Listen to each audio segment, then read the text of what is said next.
Hi everyone, welcome back to the Civrays InMoov. We're going to be continuing to look at the top stomach assembly that we started last time. So I'm going to be showing you how we get this built up to this stage that we can see here. If you continue watching to the end of the video, we'll be taking a quick look into MyRobotLab. We'll be connecting this stomach assembly up and we'll have a little bit of a demo of it moving side to side. There's a lot to cover, so I'll just dive straight into it. So the first two bits we're going to start with are these two here.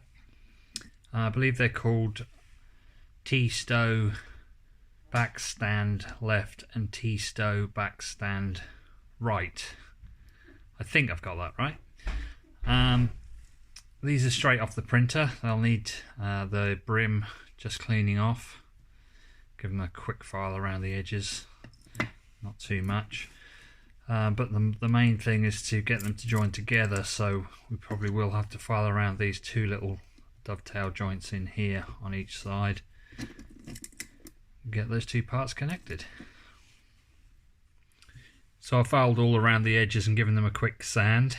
I've got these dovetail joints here, so they're just about fitting in, so I'll just give them a little tap to get them to go fully home.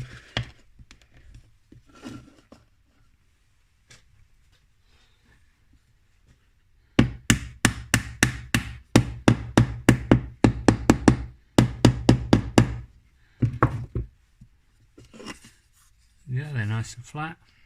The first two bits done. So then after we've got these two halves together, we then fit this sort of circular piece with the gearing built into it. I had to file out these 4 square holes in the circular piece to get that to fit into there. It doesn't go all the way in, it sits a little bit proud, but that's how it's supposed to be. It sits in there like that.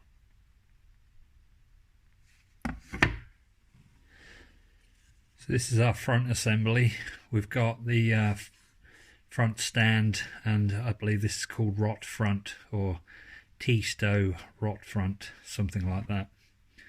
I've just joined those two together. It's similar to the back, just with the front we only have the one piece instead of the two halves that we saw at the back.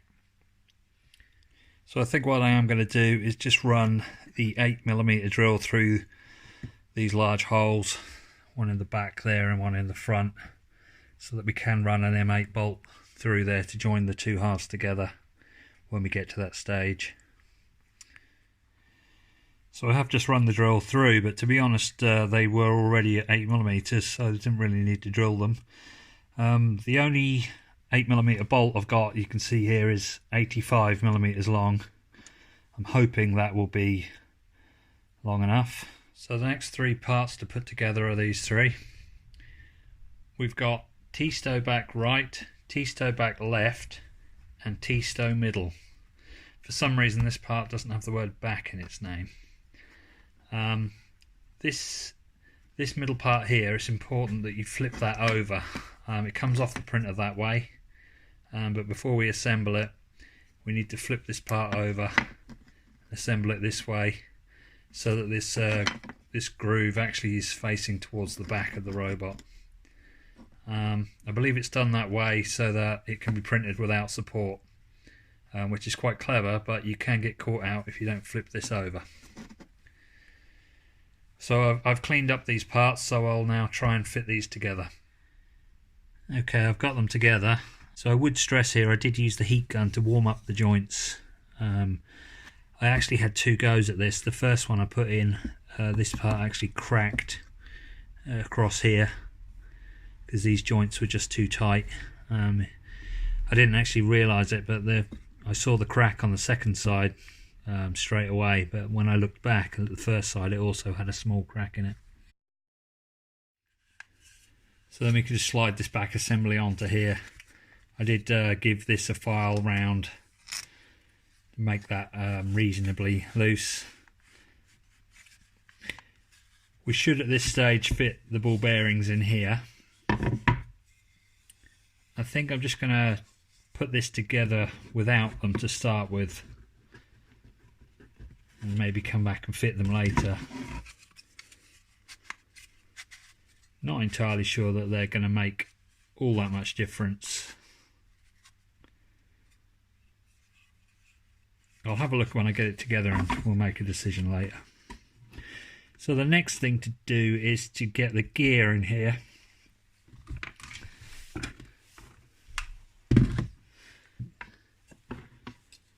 So this is the next part to go on. Can't quite remember the name of this part. There's two fixing holes here and here.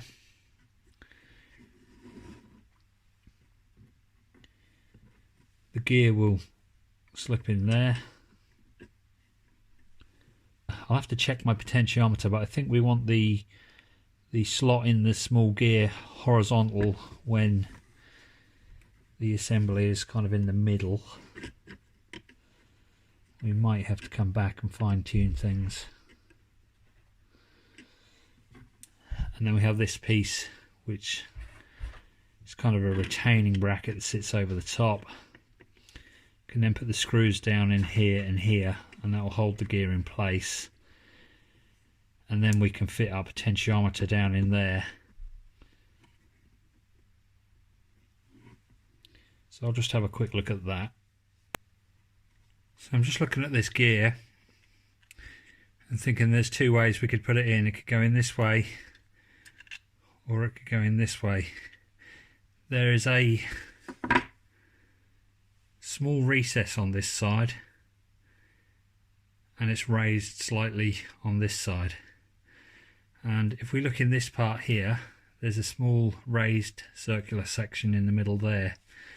So I think it goes in this way, so that the recess in the back of the gear sits on that raised lump there, and then the gear can just rotate on that. So what I did is I just cleaned up the back of this hole with a 7.5mm drill. That seems to fit on there nicely now. I also did try the potentiometer in here, and I think it's correct that we can see there's a small little locating notch there that the potentiometer will sit into. So that means the potentiometer will sit horizontal when it's in the center position. So we do want the little slot in the gear to be horizontal as well. I also measured the depth of this to know what size screw to fit. This is 16mm, so I'm going to try and use 20mm countersunk screws. Just a slight little bit too short, really. It means they'll only protrude into the other piece of plastic by 4mm, but I think I'll just about get away with that. So what I'm going to do is drill out these holes to 3mm to be clearance holes. And I'm also going to drill out these two holes here to 3mm, so they're clearance holes as well. And then in the back we've got the two holes here. Probably don't need to drill them out at all, but they really ought to be 2.5mm, so we can just tap into those with the screw.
Not quite happy with that. The screws don't seem to want to go through there, and they're clearance holes, so they should just drop in there, those screws, and they're not.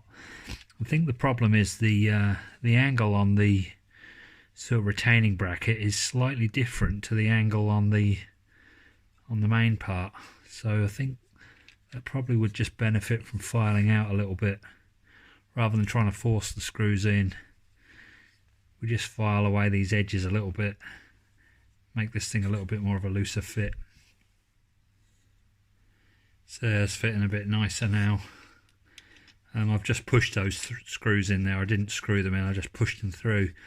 You can see they're sticking out the bottom, but only by about 4mm. Would have been nicer if they were slightly longer.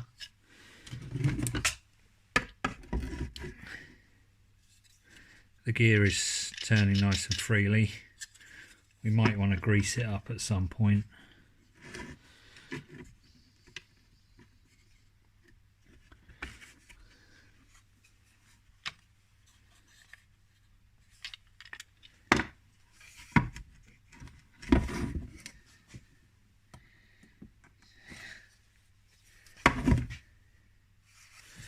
I think that's about in the center position. It's a little tricky to tell. I've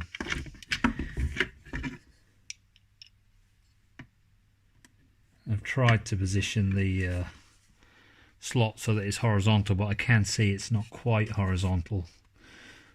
Not sure there's much we can do about that because we can only go to the nearest tooth on the gear.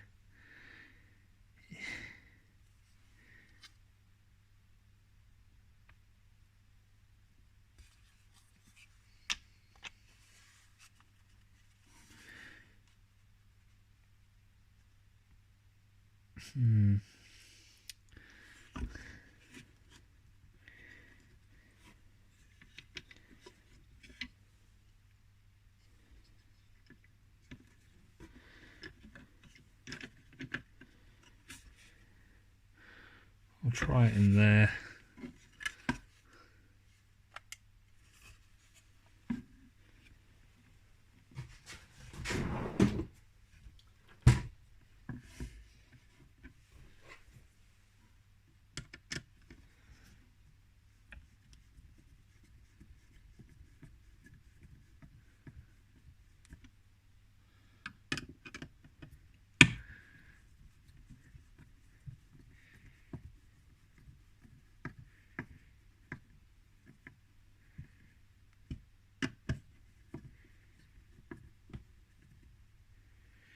I feel that they've gripped in there, but would have been nicer if they were slightly longer.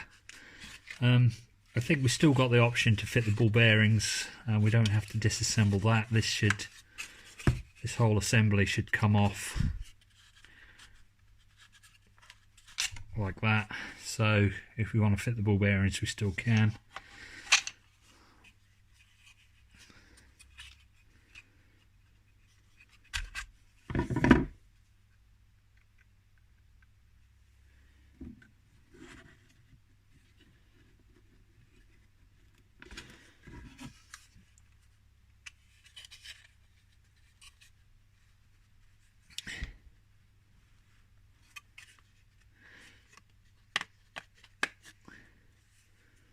There. So I don't think I've quite got that slot horizontal in there. You can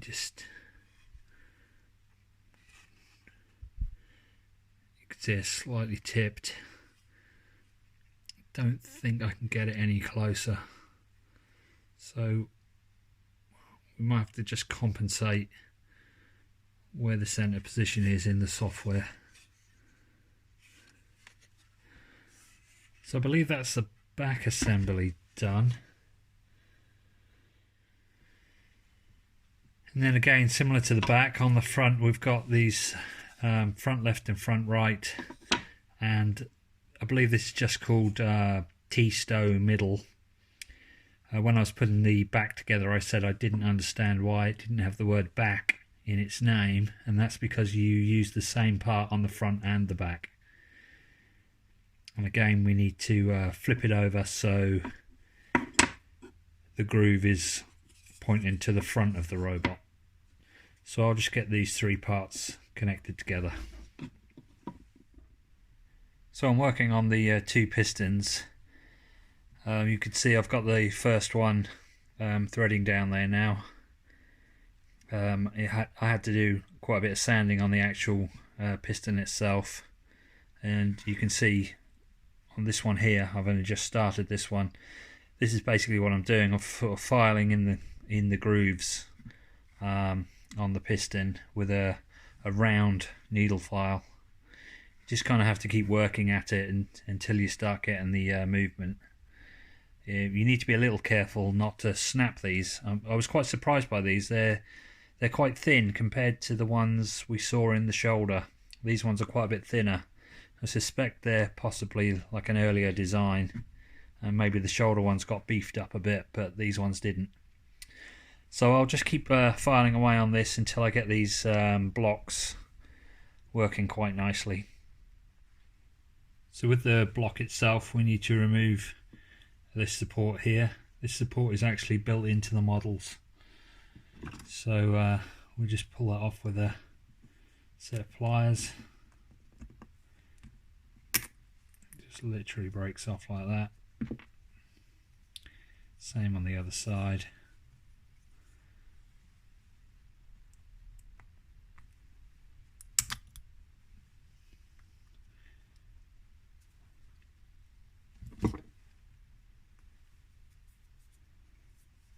And then all I'll do with these is just clean up a little bit around the bottom where they were stuck to the bed. These are pretty loose fitting in the stomach assembly, so we don't need to file around these, file anything off at all really. Just clean up the bottom edge a little bit.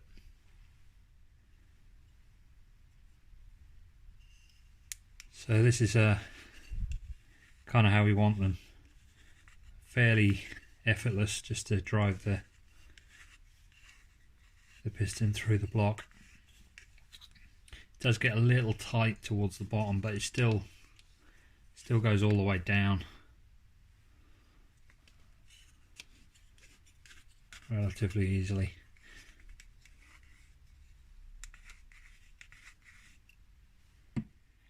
So what I want to do next is get these pistons attached to the servos. So it's just a case of finding out which holes best line up in these four, finding some suitable screws. Probably need to drill these holes out to a suitable size. Now these are the high-tech HSA05 BB servos, and they seem to have numbers on the servo horn, and I found that if I line up one of the holes here with the hole that's in line with the number 7, I find that all four holes seem to perfectly line up. You can see I've got the first one fitted, second one is ready to go. I drilled out all four holes in the piston and the four holes in the servo horn with 2.5mm drill, and then I've gone through these to open up a bit further with a 3mm drill. And then I'm using number 4 self-tapping screws. These are actually 3/4 inch long, but 1/2 inch would be more suitable. Okay, so with the two pistons in place, we should now be able to start building up the whole assembly. So what I've got here is the back stand with the rock back gear in there, and I've got the back assembly of the torso with the smaller gear assembled in there. So we can now slide that onto this piece. We do want to try and line up that gear, so let me just sort that gear out. Okay, as I said before, that's not perfect, that's not perfectly horizontal, so that's not quite right, but it's as close as I can get it because I can only go to the nearest tooth on the gear. And again, I haven't fitted ball bearings. So the next thing we want to do is to fit these piston blocks in here, It should be obvious which one's which because they taper outwards. So that's that one, and then we have the other one here. So he should go in there.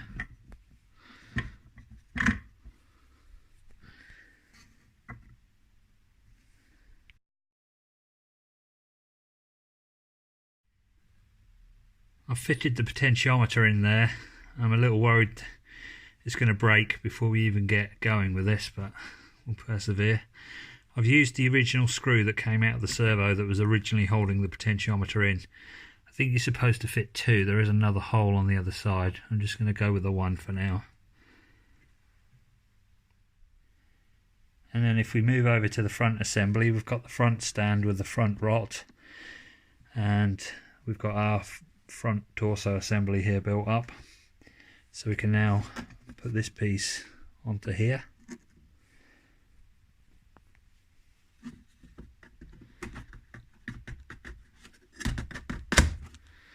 Okay. And then I just drop the front section on.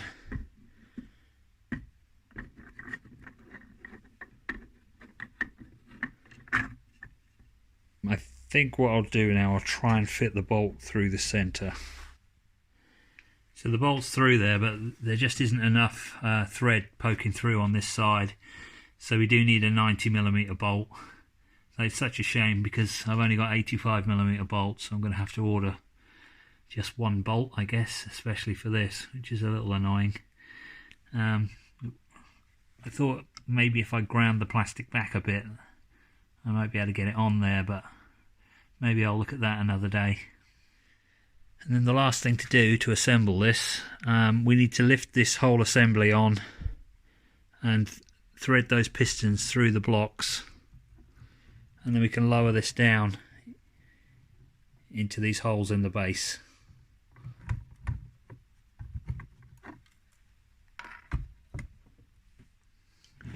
Okay, so I'm just turning the pistons by hand to lower that on.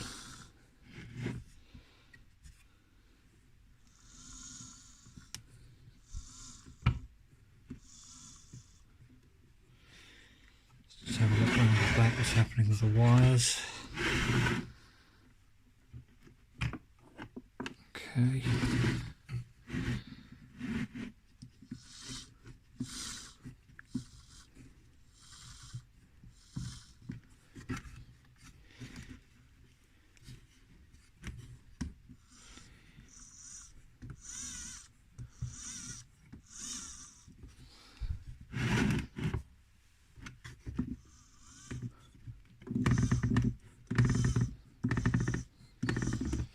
That base is now starting to go down in there.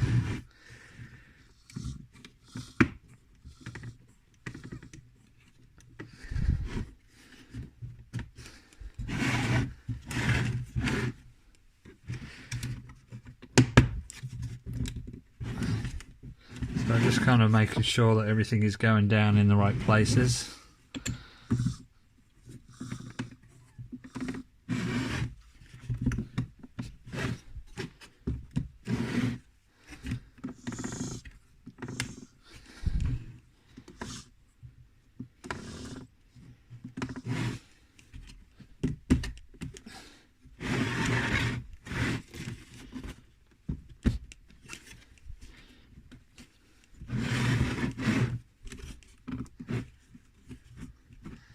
I think we do really want that bolt through there because it's starting to open up in the middle here. It'd be nice if that bolt was just holding that together.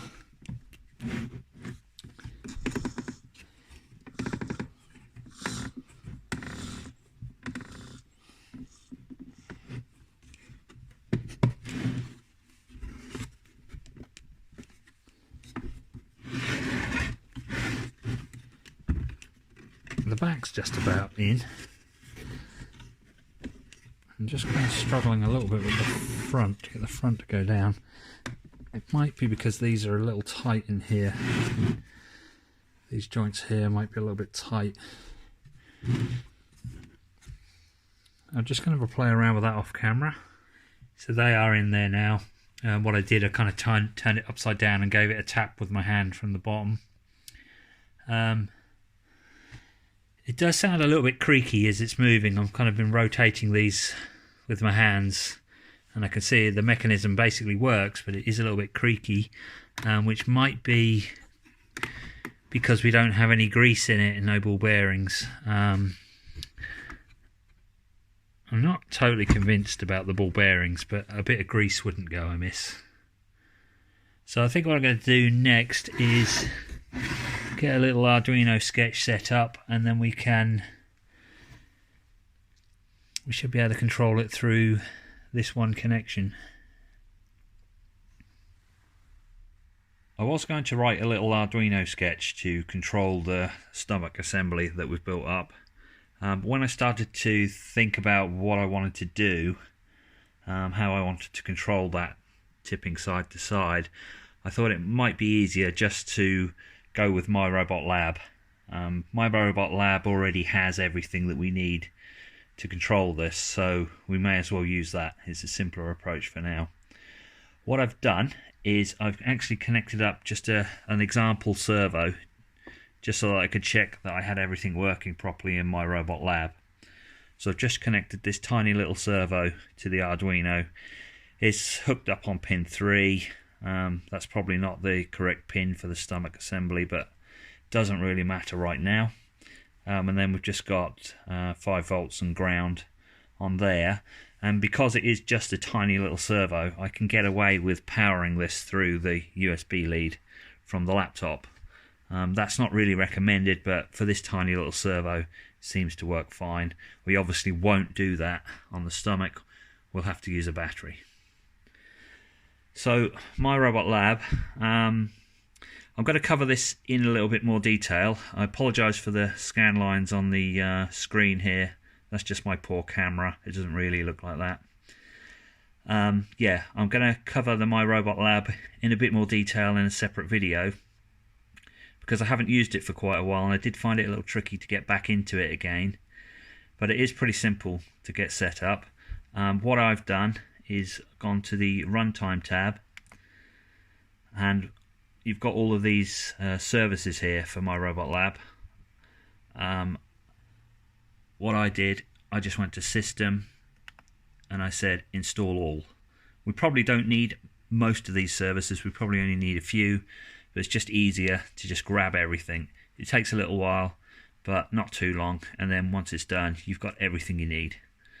The only other step that you do need to do, and I can't remember exactly how I did that now, is to get the MRL COM Arduino sketch onto the Arduino.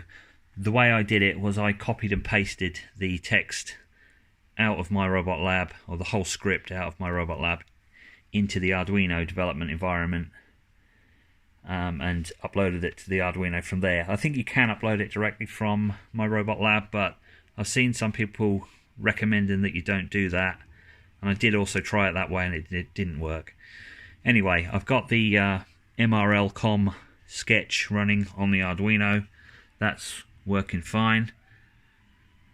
So what we can do now, I'll try and zoom in again. I apologise for these scan lines. I don't really have any screen recording software, so it would look a bit more professional if we did that. We go down and we look for InMoov Torso. If we right click that and click Start, we have to give it a name. Doesn't really matter. I'll call it, I'll just call it InMoov. Click OK. It actually gives us a few more tabs at the top here. I believe if we go to the Arduino serial tab here, we need to select the correct COM port. I believe I'm on COM 3. And I think if we hit connect, we've got a little green circle there. That's good, we're connected. And then we can just go to, doesn't really matter which one we use, but we may as well use the right one. So that would be top stomach.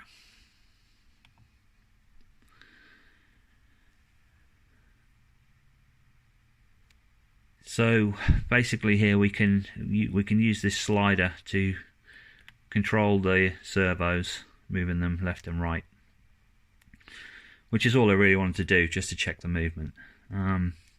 We need to select our controller, which is our Arduino, and our pin. I selected pin 3. You can use any digital pin, I believe. And then if we say attach, we did just hear a tiny little bit of movement from the servo. Now if I slide the slider here,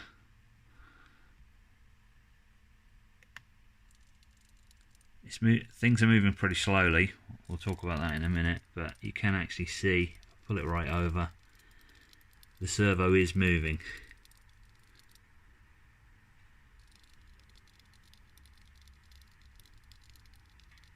Got a bit of an anticlimax there because it's moving really slowly, but it is working. That's kind of what we wanted to prove.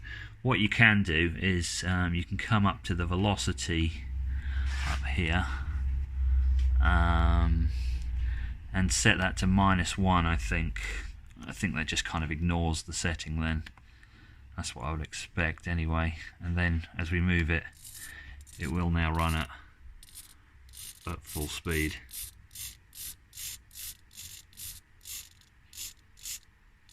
So that's basically what we want. I'm going to move that velocity back to 5 because I'm guessing it's a sensible default for our stomach. So we've proved that we've got MyRobotLab running. The Arduino sketch is working properly and it is correctly controlling the servo. So what we need to do now is to connect it up to our stomach assembly that we've built up. Should be pretty straightforward because we've got the same connector plug here. The only thing we need to be careful of now is we need more power, so I'm going to have to get rid of using power from the USB, and I'm going to have to add a battery into this. So I'm going to get that connected up and then we'll take a look at that. Right, I'll run through the connections. I've got my lithium polymer battery. That's feeding into my voltage regulator. I'm just using this circuit board just to give me a way of connecting things together. It's not doing anything, it's just connecting the wires. This connection here is my ground and this one is my +5 volts from my regulator. I've connected the ground and +5 volts up to the servo connection. I've also taken an extra ground over to the Arduino just so that we know all of our grounds are tied together. And then finally the last connection is just the control pin from the servo lead down into pin 3, and it's as simple as that. So now we're powering it from the battery. A little bit scary when I first turned it on because it started moving and I wasn't sure if it was going to stop when it got to the end.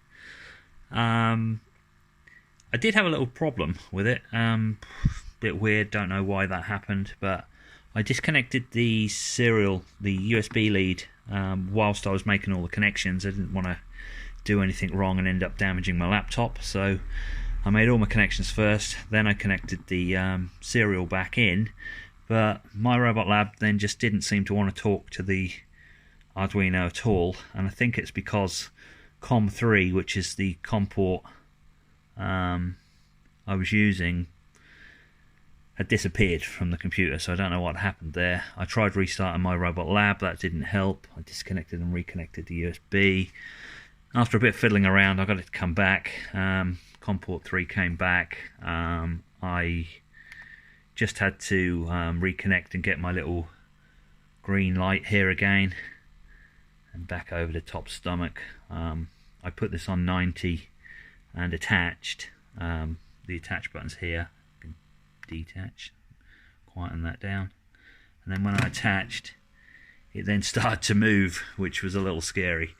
It did move into this position. You can see that it's not the center position. I'm tipped over fairly hard to one side, and my setting here is at 90 degrees. Now if you remember, when we installed the potentiometer, it wasn't quite straight, and I think that's probably what the issue is. I wasn't expecting so much of an offset here. I thought I was just a tiny little bit out, but it looks like we're quite a long way out. So I'm probably going to have to ask on the forum what I do next, what I'm supposed to do to correct this, to get this back in the center position. I will show you it moving, because I did promise you a little demo. We won't be able to see much, but bear in mind I haven't installed any grease or any ball bearings, so this is a very creaky, and I'm not going to operate it too much because we really need to dismantle this and get some grease into it. But if I just move the slider, try and keep the camera on the torso, and pulling the slider over to the left, I'm going to pull it hard to the left, and you'll see that it does tip over. Yeah, I said it was creaky. It is really quite creaky. I'm not sure if we're at our limit here. I'm guessing the limit probably, I assume it would be when the block comes down to the bottom of the piston, which looks like we've still got some more room. I don't know how advisable it is to go right to the extremes, because you have to bear in mind we're going to stand our whole InMoov torso on top of this, which is very large, and he's going to be really leaning over to the side even with just this little bit of movement. So that probably is fine. I'm not really sure, to be honest, how far we're supposed to go left and right. If I just move that back again, I'll move it back to the center, and you'll see it's going too far. Now over on this side, I think we're in a similar position on this side now. So it seems like my whole movement is coming from just the left end of the range, from the I think that's 60, because we're not going right down to 0. From 60 to 90 is the sort of range I've got. I guess what you have to do is play around with your mappings. There's a map here where we can map the input on this side to what we actually get on the output on that side. So I could have a play around with that, but we'll probably again cover all of this in more depth in another video. I need to end this video now because it's getting a little bit too long. I try and keep the videos to about half an hour. Give it one more go. Yeah, I try and keep the videos to about half an hour, but they do tend to overrun a little bit. So that's about it for this one. Give it one more go just because I want to have a play.